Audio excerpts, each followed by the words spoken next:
ተከበራችሁ የኢትዮጵያ አርሶና አርብቶ አደሮች ውድ ኢትዮጵያውያን እንኳን ለሰባተኛው ሀገራዊ ምርጫ አደረሳችሁ።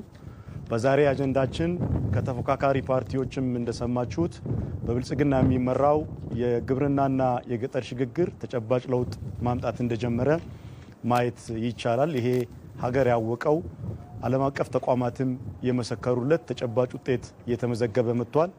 ኢዜማ በስንዴ በኩል እየመጣ ያለው ለውጥ በከፊል አምኗል። ይሄ ጥሩ ጅምር ነው። የተሰራውን ስራ ተሰርቷል ብሎ መነሳት መልካም ነው።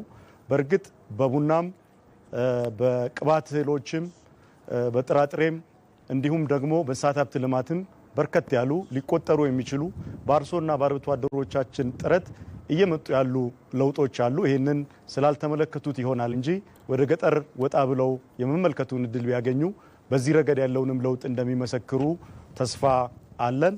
በሌላም በኩል ሌሎች የፖለቲካ ፓርቲዎች በየደረጃው እየመጣ ያለውን ለውጥ እውቅና ሰጥተዋል። ይህንን ለውጥ እናበረታታለን።